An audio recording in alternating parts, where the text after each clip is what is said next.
안녕하십니까. 고독한 낭독회 와주신 여러분들 반갑습니다. 오늘 고독한 낭독회에서는요, 코스모스, 사피엔스, 문명, 인류 끝나지 않은 여행이라는 책 준비하였습니다. 이 책은 우주, 생명, 인류의 기원과 문명의 태동까지의 이야기를 한꺼번에 만나볼 수 있는 책인데요. 코스모스나 사피엔스 등 우리가 알고 있지만 쉽게 접하기 힘든 빅 히스토리에 대해서 좋은 길잡이가 될 수 있는 책이라고 생각이 듭니다. 책에선 크게 우주는 어디에서 왔는가, 생명은 어디에서 왔는가, 인간은 어디서 어떻게 왔는가를 다루고 있는데요. 이야기들을 전부 낭독해 드릴 수 없기에 오늘 낭독회에서는 고인류의 등장에 관련된 부분을 발제 낭독할 예정입니다. 네, 그럼 코스모스, 사피엔스, 문명, 인류 끝나지 않은 여행. 오늘 고독한 낭독회에서 잠시 만나보시죠.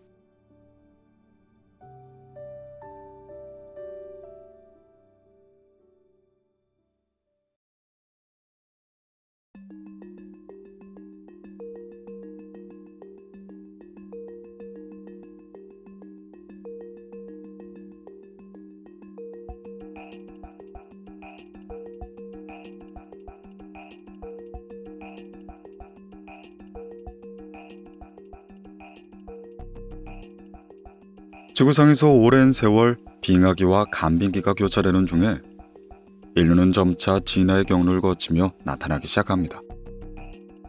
이는 600만 년 이상이 걸린 오랜 진화의 과정이었죠. 인류와 유인원은 공통조상에서 갈라져 나왔습니다. 선행인류는 가장 원시적인, 가장 오래된 고인류이고, 이어서 초기인류, 구인, 신인으로 진화되었죠. 오스트랄로피테쿠스 등은 원숭이와 비슷한 점이 많아 선행인류로 분류합니다. 호모 하빌리스는 선행인류와 초기인류의 중간에 해당하죠. 호모 에렉투스는 원숭이와 다른 원신, 즉 초기인류가 됩니다. 유인원과 사람의 중간 형태인 선행인류에서 사람에게 더 가까운 초기인류를 지나 현생인류로 진화한 것, 즉 인류의 진화 과정은 유인원이 오스트랄로피테쿠스라는 선행인류로 진화했고, 이후 네안데르탈인을 거쳐 현생인류, 호모 사피엔스가 됐다는 것이 통상적인 이해입니다. 그러나 인류는 영장류에서 오스트랄로피테쿠스, 네안데르탈인으로 차례로 진화한 것이 아닙니다. 중간에 다양한 초기인류가 나타났다가 사라지길 반복한 것이죠. 원인과 네안데르탈인은 그 과정에서 나타났던 여러 종 가운데 하나일 뿐입니다. 우리는 흔히 인간은 오스트랄로피테쿠스를 거쳐 호모 하빌리스, 호모 에렉투스, 네안데르탈인, 호모 사피엔스로 진화되었다고 알고 있습니다. 그러나 인류는 단계적으로 일직선으로 진화한 것이 아니라 복잡한 과정을 거쳤으며, 오스트랄로피테쿠스에서 크로마뇽인까지 5종이 전부도 아니고 대표적인 것도 아닙니다. 최초의 인류 후보자인 유인원이 나타난 이후 다양한 원인이 등장해 아프리카 전역에서 번성하기 시작합니다. 그 가운데 드디어 우리 인류의 직계 조상이라고 할 만한 호모 속 인류가 탄생한 것이죠. 일반적으로 호모는 우리가 거의 알고 있는 것이 없는 호모 하빌리스, 도구를 쓰는 사람에서 출발해 지금에 해당하는 호모 사피엔스, 생각하는 사람에 이르게 되었다고 합니다. 그 사이엔 이론에 따라 대략 5종에서 6종의 호모족이 있었다고 믿고 있죠. 호모 에르가스테르, 호모 네안데르탈렌시스, 호모 루돌펜시스, 호모 하이델베르겐시스, 호모 에렉투스, 호모 안테케소르 등이 바로 그들입니다. 인류의 진화 과정은 오스트랄로피테쿠스, 호모 하빌리스, 초기 호모, 호모 사피엔스에서 현생 인류인 호모 사피엔스 사피엔스로 이어져 왔다고 봅니다. 300만 년 전에서 200만 년 전에는 아프리카의 6종의 초기 인류가 공존했던 것으로 보입니다. 그러나 그중 단 하나만이 살아남았죠. 그리고 기원전 1만 년경 농업이 출현하는 신석기 혁명을 거쳐 오늘날 우리가 선 것입니다. 그 오랜 기간 동안 얼마나 놀라운 일이 많이 있었는지를 생각하면 우리는 점점 더 작아지게 됩니다.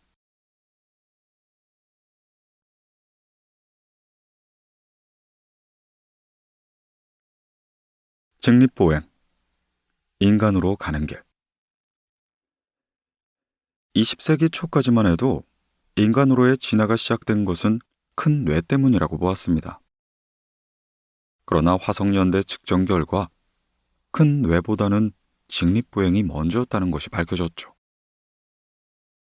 뇌의 확장, 특히 인간 발달에 결정적이라는 되뇌피질 연합중추의 확장은 훗날에야 이루어집니다. 인간이 직립보행을 시작한 것은 기후변화로 거대한 숲이 사라지고 산화바가 확장되면서 원시인들의 영양 섭취와 생활 방식이 바뀌었을 때 일어납니다. 당시 대륙판이 이동하고 아프리카 동부 해안이 치솟으면서 인도양에서 유입되는 습기가 차단되고 말았죠. 이는 아프리카의 서부 열대우림까지 사바나 초원으로 바뀌게 됩니다. 수백만 년 전 인간이 원숭이에서 분리되어 진화하기 시작했을 당시 지구의 기후는 건조하여 열대우림이 줄어든 것이었죠. 인간의 선조들은 먹이를 찾아 사바나로 나갔습니다. 이것이 인간의 직립보행을 설명하는 여러 가설 가운데 지배적인 사나바 가설입니다. 사나바 가설을 보완하는 가설 또한 있습니다. 2012년 미국, 일본, 영국 등의 과학자 연구팀들은 인류 초기 조상이 먹이를 놓고 경쟁을 펼치는 과정에서 먹이를 쉽게 운반하기 위해 직립보행을 하게 됐다고 주장했습니다. 그러나 2013년 요크 대학교 고고학 연구팀은 지질구조 판이 이동하거나 화산이 분출되는 등 지형 기복이 심해지면서 네 발로 걸어 다니기가 매우 불편했던 것이 원인이라는 가설을 제기하기도 했죠. 물론 확실한 건 알 수 없지만 인간이 직립보행을 하고 도구를 사용하게 되면서 뇌의 크기가 점점 커지고 똑똑한 동물이 된 것입니다. 기후변화이건 지각변동이건 환경 변화로 초원이 만들어졌으니 환경에 의한 자연 선택이 인류를 진화시킨 셈이었죠.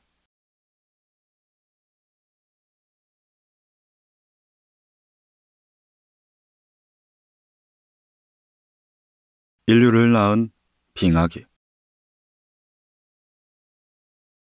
오래전에는 수십만 전에 걸쳐서 점진적으로 빙하기가 시작되고 끝나는 일이 반복되었다고 생각했습니다. 하지만 최근 역사에서 대부분의 기간 동안 지구의 기후는 우리 문명 세계가 알고 있는 것처럼 안정하고 평온했던 것이 아니라 온화한 기간과 혹독한 추위 사이를 격렬하게 오고 갔다고 말합니다. 지질학적인 증거로 봤을 때 과거 지구상에는 최소 5번의 대규모 빙하기가 있었던 거죠. 가장 오래된 것은 약 7억 5천만 년 전의 스타티안 빙하기입니다. 마지막 빙하기는 기원전 2만 4천 년에서 1만 3천 년 전이었죠. 오늘날 인류학자들은 정말 수많은 연구를 하고 있습니다. 놀라운 발견과 탐구가 지속되고 있고 드론만 봐도 감탄이 나옵니다. 인간은 참으로 대단한 존재이죠. 그중 참으로 흥미로운 연구는 기후와 관련된 해양 연구입니다. 이들의 연구에 의하면 수백만 년 전에 유인원과 호모족이 갈라진 이후 바닷속에는 1000년마다 1.5인치씩 흙이 쌓였고 지금은 거의 300m에 이릅니다. 그런데 바닷속의 흙을 퍼내어 보면 진흙층이 1m마다 밝기가 다른데 이는 약 2만 3천 년마다 발생한 큰 기후변화를 암시하죠. 이것은 지구의 궤도 변화와 관련이 있습니다. 지구의 궤도 변화는 지구가 받는 태양빛의 양을 변화시키며 기후변화를 가져옵니다. 인류는 빙하기를 포함하여 긴 시간에 걸친 기후변화와 함께 결국 역사를 만들어낸 것이죠. 태양을 도는 지구 궤도의 변화로 북반구 고위도 지역의 햇볕의 양이 한계값 이하로 줄어들면 빙하기로 접어들게 됩니다. 과학자들은 기후변화의 원인을 분석해왔죠. 그중 밀란코비치가 제시한 것이 가장 유명합니다. 그는 기후는 지구 공전에 따라 변화한다고 주장하면서 최대의 기상이변을 10만 년 주기로 변하는 이심률, 즉 지구의 공전 타원 궤도의 반지름 길이와 4만 년 주기의 지축 변화 등 공전의 변화에 따라 나타난다고 주장했습니다. 지구가 태양으로부터 가장 멀어졌을 때 빙하기가 출현했고, 지구가 태양을 돌면서 21.5도에서 24.5도 사이에 지구 회전축의 기울기가 변화하고 있는데 이 역시 영향을 준다고 말하는 것이죠. 미국 항공우주국인 나사는 화산 폭발 등 태양 안에 일어나는 현상에 따라 지구에 도달하는 빛의 양이 달라지면서 기후의 변화가 나타났다 주장합니다.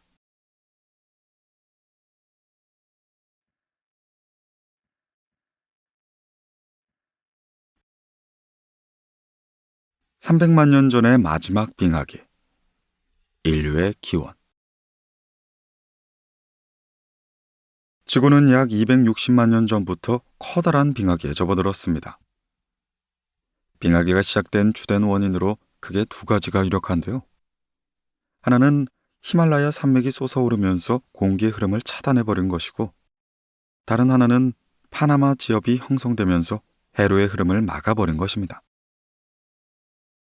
아프리카가 사바나로 변한 것은 400만 년 전 대륙판 이동으로 아프리카 동부 해안이 치솟아 인도洋의 습기가 차단되고, 이에 열대우림이 사바나 초원으로 바뀌었다는 주장도 있습니다. 기원전 4,500만 년 전부터 섬이었던 인도가 3,000km나 밀려 올라와 아시아에 붙게 되면서 히말라야 산맥이 솟아오르고 광활한 티베트 고원이 만들어진 것이죠. 가설에 따르면 높은 지형은 더 서늘할 뿐만 아니라 바람이 북아메리카를 향해 북쪽으로 불게 만들어 장기적인 냉각 현상이 더 쉽게 일어나게 되었다고 합니다. 그런 후에 대략 기원전 500만 년 전부터 파나마가 바다 밑에서 솟아오르고 북아메리카와 남아메리카 사이의 틈을 가로막으면서 태평양과 대서양 사이의 난류의 흐름을 차단해서 적어도 전 세계의 절반에 해당하는 지역의 강우 양식이 바뀌게 된 것이죠. 파나마 지역이 서서히 솟아오르면서 태평양에서 대서양으로 흐르는 조류가 단절되었고, 북위도 지역에서는 빙하기가 시작된 것이죠. 그 결과 계절적으로 가뭄과 추위가 찾아오게 된 아프리카는 점진적으로 밀림이 사반으로 바뀌게 된 것입니다. 그렇게 나타난 결과 중에 하나가 아프리카의 건조화입니다. 결국 유인원들은 나무에서 내려와 새로 나타나는 사바나에서 적응하면서 살아가야 했고, 새로운 생활 양식을 가지게 된 것이죠. 숲이 사라지면서 원시 유인원이 먹이를 찾아 초원으로 나왔고 직립보행이 시작된 것입니다. 우리 인간이 지금의 모습으로 나타난 것은 아프리카 사바나가 그 원인이 된 것이죠. 이를 보면 우리 인간의 진화는 자연 선택임이 분명합니다.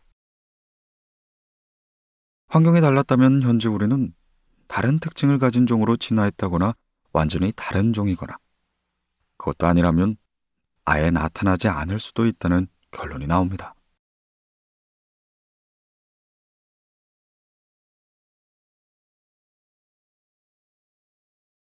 인류의 조상 출현, 과거를 몰랐던 인간.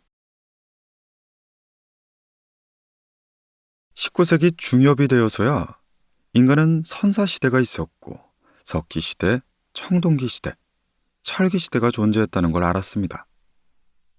1851년 최초로 선사시대란 단어가 공식 용어로 사용된 것이죠. 21세기 우리는 빅뱅과 진화, 원시인을 아는 몇 안 되는 인류입니다. 인류 역사의 99.9%는 원시적인 역사이죠. 문자도 없고 민족이나 종교도 없었습니다. 우주의 탄생으로부터 호모가 나타나기 전까지 역사를 돌아봤지만 마찬가지로 아직도 모르는 것이 너무 많다는 걸 알 수 있습니다. 아직도 가야 할 길이 멀고 앞서 기술한 내용이 앞으로 어떤 변화를 겪게 될지 우린 예측할 수도 없죠.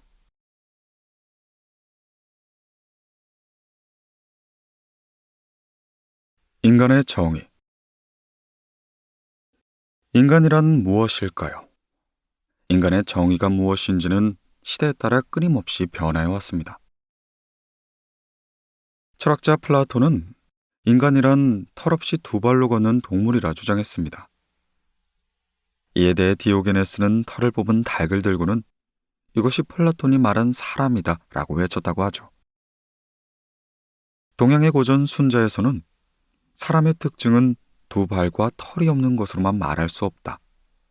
분별심이 있지 않으면 사람이 아니다 라고 말했습니다. 전보단 조금 더 품위 있는 정의가 됐죠. 세월이 1000년 이상 흐르고 유럽에서는 인종 논쟁이 시작되었습니다. 1550년 스페인 바야돌리드에서 바야돌리드 논쟁이 일어난 것이죠. 이는 아프리카 신대륙의 인디오들이 인간인가에 대한 논쟁이었습니다. 15세기의 스페인은 신대륙을 진출하며 무수한 원주민을 무참하게 학살했습니다. 일부 신부들은 이를 본국에 고발하였고 그들의 인간임을 주장했죠. 그러나 인디오들의 인신공회 등 이교적인 행위를 빌미로 그들은 신에 의해 창조되지 않는 존재란 주장과 인간은 누구나 신에 의해 창조되었기에 그들이 개종한다면 하나님의 자녀가 될 수 있다는 주장으로 나뉜 거죠. 종교로 인간을 구분하는 어처구니 없는 논쟁인 것입니다. 이렇듯 중세 유럽은 인간을 종교로 판단한 시대였습니다. 또 한 번 세월이 흐르고 이성과 과학의 시대인 근대로 진입합니다. 17세기 데카르트는 동물은 기계로, 인간은 생각하는 존재로 구분했습니다. 18세기의 칸트는 이성의 존재가 인간과 동물의 차이라고 주장했죠. 즉 유일신교의 창조론 대신 이성을 기준으로 인간을 판단하기 시작한 겁니다. 하지만 과학이 이 모든 걸 제고시켰습니다. 인간을 처음으로 동물의 일부로 분류한 사람이 카렐 폰 린네입니다. 린네는 1758년에 출간된 자연의 체계에서 사람을 영장목으로 분류했죠. 이 시기는 진화의 개념이 등장하지 않았던 때로 종의 불변성이 진실로 여겨지던 시대였습니다. 인간에게 호모 사피엔스라는 학명을 붙인 것도 린네입니다. 하지만 그는 인종 분류에선 인종차별적인 사람이었죠. 인간을 백인 유럽인, 황인족 아시아인, 흑인 아프리카인, 붉은 아메리카인, 괴물인 등 5개의 인종으로 분류하며 편견에 가득 찬 평가를 했습니다. 이 마지막 괴물인이 푸에고 인디언 등의 토착민들이었습니다. 오늘날 과학은 인간을 그저 생명 진화의 산물이라고 봅니다. 인간이 동물임은 분명하죠. 동부 고릴라와 서부 고릴라의 개통관계보다 인간과 침팬지의 개통관계가 더욱 가깝습니다. 그래서 많은 학자가 인간의 해부학적 차이를 기초로 인간을 정의한 것이죠.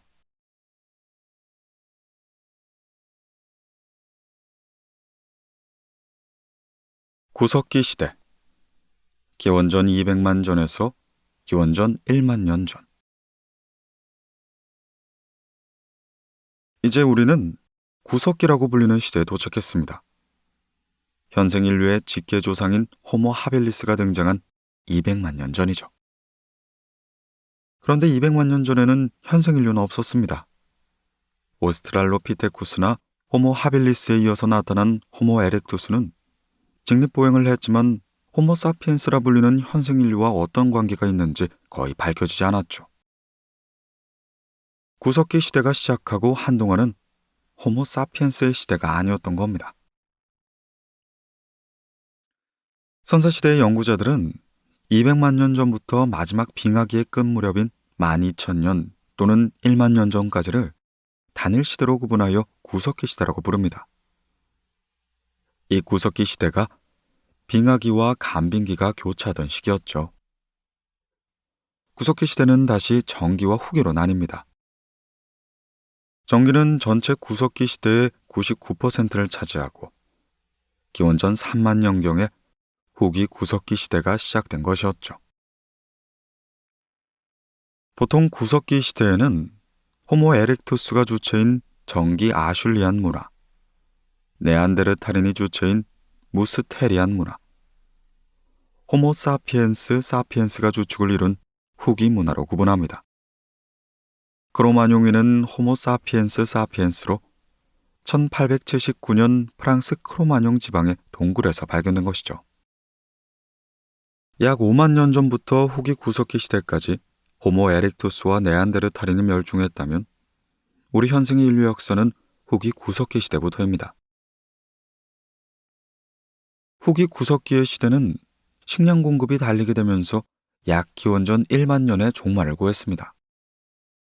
빙하가 북쪽으로 후퇴하고 남부 유럽의 기후가 따뜻해지자 크로마뇽인도 점차 발트해 연안으로 이주해 간 것이죠. 아마도 크로마뇽인은 순록을 따라 북쪽으로 이동해 갔을 겁니다.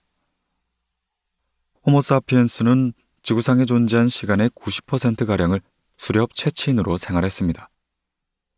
그들은 간단한 목기와 석기를 사용했고 불을 익숙하게 다뤘으며 우리가 아는 한 여러 세대 동안 변함없는 생활 방식을 영위했습니다.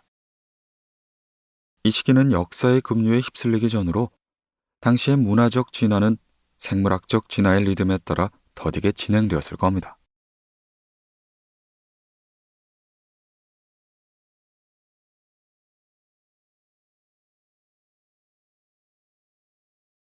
(200만 년) 전 인류의 직계 조상 호모 하빌리스의 출현. 구석기 시대의 시작인 약 200만 년 전, 드디어 인간의 조상인 종이 출현했습니다. 바로 호모 하빌리스였죠. 호모 하빌리스는 석기를 만들기 시작한 종입니다. 그 후 2만 년이란 시간 동안 우리 조상들은 계속해서 식량을 찾아다녔고 도구는 오랜 시간에 걸쳐 더 복잡하고 정교한 형태로 발달됐죠. 호모 하빌리스는 처음 석기를 사용했을 것이라고 추정되는 오스트랄로피테쿠스보다 더 발전된 석기를 사용한 것으로 보이죠.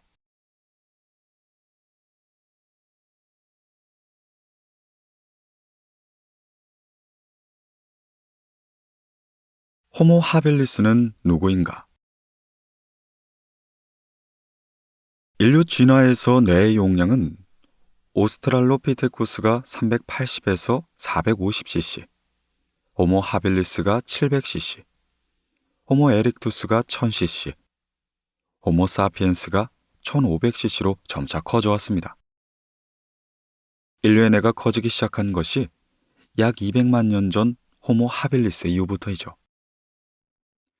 인류는 커진 뇌에 필요한 에너지를 공급하기 위해 체지방을 몸속에 저장하기 시작했습니다.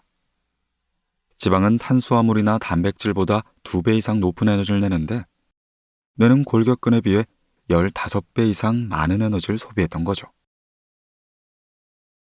물론 호모 하빌리스는 인간이라기보다 침팬지에 더 가까운 원시적인 상태였습니다. 허나 뇌는 전체적으로 오스트랄로피테쿠스보다 50%나 커졌죠. 이들은 도구를 사용하고 현대 인간과 같이 학습을 하는 동물로 아마도 인간 역사의 시작을 의미할 수도 있습니다. 그러나 해부학적 증거에 의하면 완전한 직립보행은 아니었으며 나무에서 더 많은 시간을 보낸 것으로 보이죠. 이처럼 호모 하빌리스는 200만 년 전에 나타났습니다. 당시 이들이 지구상의 만물의 영장이었을 것이죠. 우리 인간이 지금 그것을 이어받았지만 다시 200만 년이 지난다면 과연 어떻게 될까요? 호모 사피엔스는 살아남을 수 있을까요? 호모 사피엔스와 지구상의 생명체는 멸종할까요? 아니면 또 다른 종이 우리를 이어받아 은하계의 영장이 될까요? 후자가 맞는다면 우리는 200만 년 후의 종에게 200만 년 전의 호모 사피엔스로 남을 것입니다.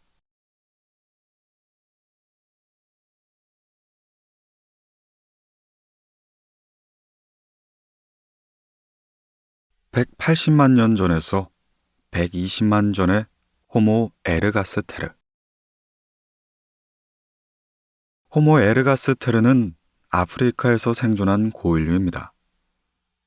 1971년 영국의 인류학자 리처드 리키가 케냐의 루돌프 호수에서 발견한 것이죠. 호모 에렉투스와 다소 다른 점이 발견되어서 이는 별도로 호모 에르가스테르로 분류했습니다. 호모 에렉투스보다 두개골 크기가 훨씬 컸고 생김새가 인간과 비슷하여 인류의 조상일 것이란 예측까지 나왔습니다. 이후 호모 에르가스테르로 진화한 것은 호모 루돌펜시스라는 이론이 지배 이론으로 자리 잡게 되었죠. 이 호모 에르가스테르는 아프리카에서 유라시아로 이주했습니다. 이들 중에 일부는 불을 사용한 것으로 보이고 전부 다 언어 능력이 향상된 것으로 보이며 전뇌가 큰 것으로 보아 약간의 상징 체계를 가졌을 것으로 보이죠. 호모 하빌리스보다 더욱 진보된 석기를 사용했으며 목소리를 통해 의사소통을 했을 것이란 가능성도 있습니다.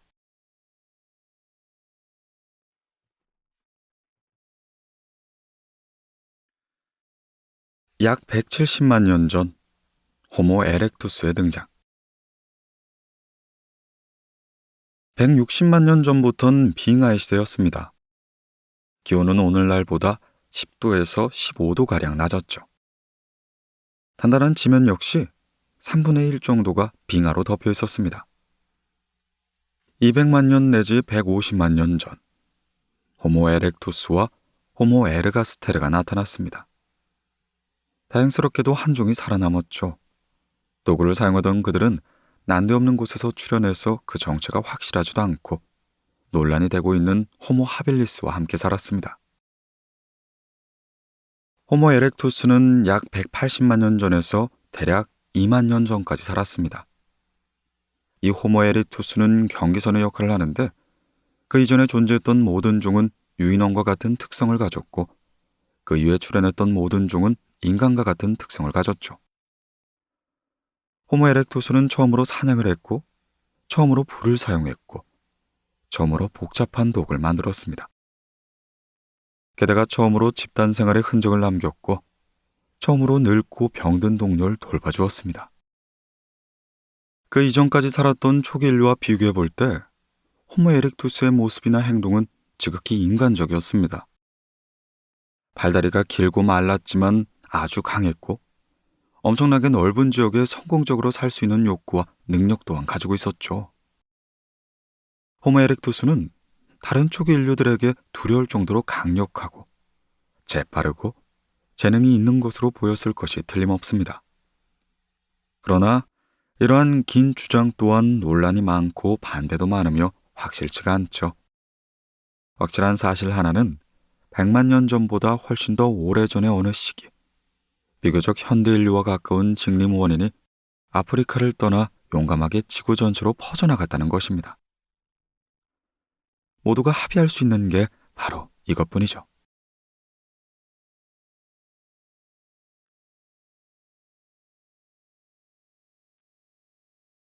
약 140만 년 전 불의 사용. 그리스 신화의 프로메테우스는 제우스가 숨긴 불을 훔쳐 인간에게 가져다 주었습니다. 인간이 불을 얻게 된 신화이지만 프로메테우스가 우리 인간을 구원하여 준 셈인 거죠.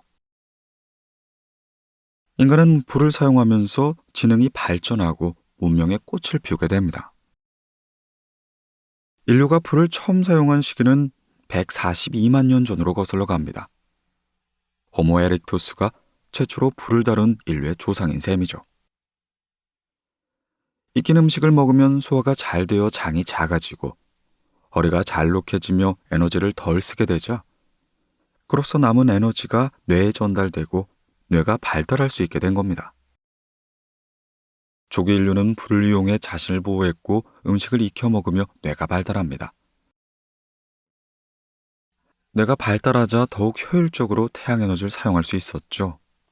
수렵 채취에서 농업으로의 전환도 태양 에너지를 더 효율적인 방법으로 획득하는 방식이었습니다. 화석 연료를 찾아냈고 전기를 발견하고 원자력을 찾아냈습니다. 생명의 탄생이 태양이 없으면 불가능했던 것이었죠. 이렇게 보면 인간은 오랜 시간의 진화의 산물일 겁니다.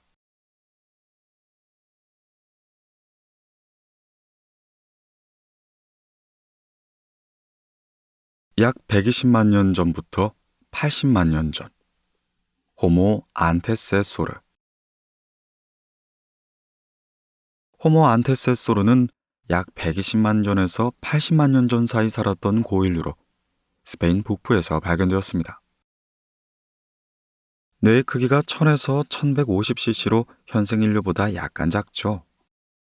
이 화석은 호모 에르가스테르와 호모 하이델베르겐시스 간의 연결고리로 생각하는 견해가 있지만 소수의 의견은 호모 하이델베르겐시스와 같은 종이라고도 봅니다.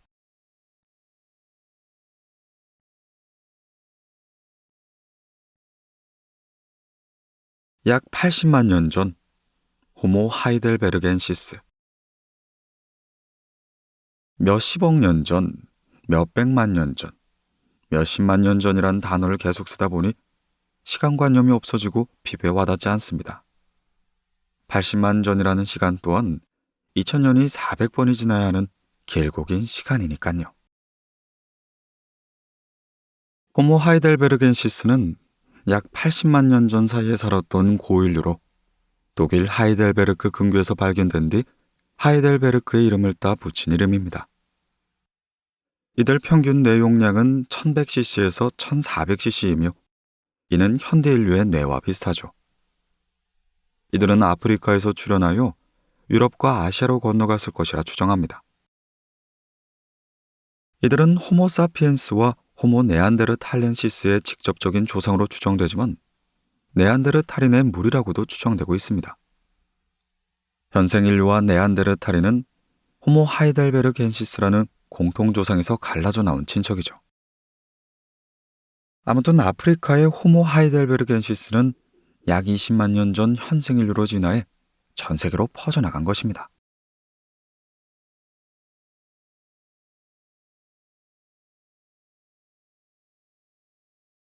현대인의 등장. 약 30만 년 전 네안데르탈인. 기원전 50만 년 전부터 고인류의 뇌는 급격하게 커지기 시작합니다. 인간이 신석기 농업혁명을 시작한 것이 만 년밖에 되지 않았으니 그보다도 50배 이상 먼 과거 일이죠. 고인류는 지금은 생존하지 않은 멸종된 호모종을 말합니다. 뇌가 커지면서 고인류의 지적 능력과 언어 능력이 개발되었겠지만 우리는 이들의 생활 방식에 대해선 아는 것이 없죠. 이들의 남긴 것이 유골밖에 없고 그마저도 드물기 때문입니다. 이러한 후기 고인류 중 가장 널리 알려진 것이 바로 호모 네안데르탈인입니다. 현생 인류보다 키는 작았지만 더 큰 뇌와 다부진 체구를 지녔던 네안데르탈인은 호모 에렉투스의 후손으로 35만 년 전 유럽에 도착합니다.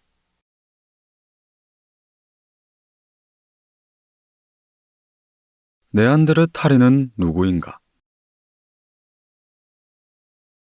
네안데르탈인은 현생 인류와 너무 흡사하여 호모 사피엔스로 분류되었습니다. 그러나 완전히 똑같지는 않죠. 네안데르탈인과 현생 인류의 염색체를 분석한 결과 단지 0.1%에서 0.5%만 다르다는 사실이 알려졌습니다. 지금은 멸종되어 확실하게 알 수 없지만 그 유전자가 인간에게도 있는 걸 보면 그들이 호모 사피엔스 사피엔스와 성적인 교류를 한 건 분명해 보입니다. 성적인 교류가 가능하다는 것은 같은 종이란 뜻이죠. 네안데르탈인은 땅딸만하고 튼실한 체구, 쏙 들어간 이마, 커다란 뇌용적을 가졌습니다. 일부 유전 물질의 차이 때문에 호모 사피엔스의 직계조상은 아니지만 어쨌든 친척벌은 되죠. 더욱 놀라운 것은 네안데르탈인의 뇌의 크기는 호모 사피엔스보다 크다는 점입니다.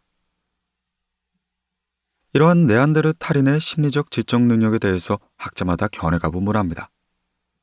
그들은 미개한 야수도 아니었고 현대인 같지도 않았습니다. 네안데르탈인은 석기와 사냥술, 불의 사용, 언어를 매개로 한 가족의 의사소통, 매장 풍습 등을 볼 때 문화를 가진 것으로 추정하죠. 그들은 부싯돌로 도구를 만들고 사냥기술 또한 뛰어났던 것으로 보입니다. 이러한 사냥기술로 인하여 이들은 초기 고인류가 살지 못했던 우크라이나와 남러시아 빙하지대에 거주할 수 있었던 것으로 보입니다. 이러한 네안데르탈인을 호모사피엔스 네안데르탈인으로 칭하고 우리 인간을 호모사피엔스 사피엔스라고 불립니다. 같은 호모사피엔스이죠.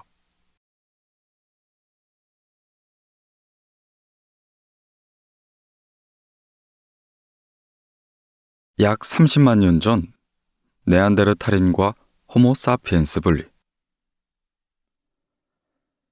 네안데르탈인이 호모사피엔스와 분리되었다고 제목을 달았지만 엄격하게 말하면 호모사피엔스 네안데르탈인과 호모사피엔스 사피엔스의 분리입니다. 이 분리라는 게 있으려면 공통조상이 있음을 전제해야 하죠. 현생인류와 네안데르탈인은 호모 하이델베르 겐시스라는 공통조상에서 갈라져 나온 친척이라는 설명이 가장 유력한 후보입니다. 아프리카의 호모 하이델베르 겐시스는 현생인류로 진화해 전 세계로 퍼져나간 거죠.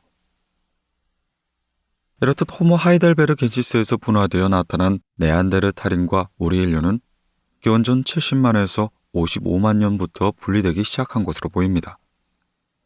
그리고 약 40만에서 20만 년 전에 호모사피엔스가 분리된 것이었죠. 호모사피엔스가 나타나고도 네안데르탈인은 그들과 오랫동안 공존하다 결국 멸종하고 만 것입니다.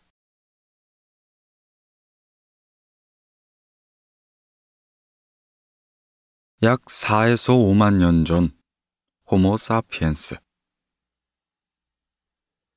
인류는 호모사피엔스로 분류되며 이 안에 네안데르탈인과 현생인류 등의 아종이 포함됩니다.